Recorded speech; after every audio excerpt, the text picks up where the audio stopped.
નમસ્કાર મિત્રો, વિડીયોમાં તમારું સ્વાગત છે। તો મિત્રો, અત્યારે હાલની ખૂબ જ મોટી અને દુઃખદ ખબર સામે આવી રહી છે।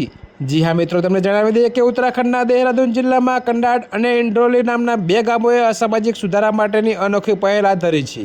આ ગામના લોકોએ મહિલાઓના દાગીના પહેરવા બાબતે સખત કડક નિયમ બનાવ્યો છે। તો મિત્રો, હવે અહીંની મહિલાઓ મંગળસૂત્ર, નથ અને બુટ્ટી જેવા માત્ર 3 દાગીના પહેરી શકશે। આ નિયમનું ઉલ્લંઘન કરનારને 50,000 રૂપિયાનો દંડ થશે। તો એવું ગામ લોકોએ સર્વાનુમતિથી નક્કી કર્યું છે। જી હા મિત્રો, તો તમને વધુમાં વિગતવાર જણાવી દઈએ કે જો કે મિત્રો, આ નિયમનો ઉદ્દેશ્ય સમાજમાં સાદગી અને સમાનતા ફેલાવવાનો તથા આર્થિક બોજ ઓછો કરવાનો।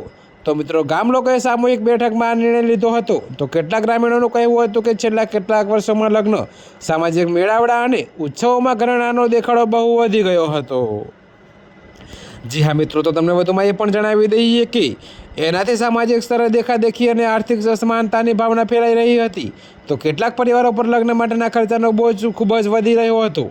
આ સમસ્યાના નિવારણ માટે કંડાડ અને ઇન્ડ્રોલી ગામના લોકોએ આ સાથે મળીને સખત અને સાર્થક પગલું લીધું હતું। જો કે મિત્રો, મળતી માહિતી પ્રમાણે ગામ લોકોનું કહેવું છે કે આ નિર્ણયથી ગરીબ પરિવારોને રાહત મળશે અને તેમને પણ સમાજમાં બરાબરીની ભાવના અનુભવાશે। હવે લગ્ન અને મેળાવડાઓમાં દેખાડાને બદલે સરળતા અને પરંપરાને પ્રાથમિકતા આપવામાં આવશે। તો મિત્રો, અત્યારે હાલ માટે આટલું જ। મળીશું નવી અપડેટ સાથે। અને જો તમને અમારા વિડીયો પસંદ આવતા હોય તો વિડીયોને લાઇક, કોમેન્ટ, શેર અને અમારી ચેનલને સબસ્ક્રાઈબ કરવાનું ભૂલતા નહીં મિત્રો।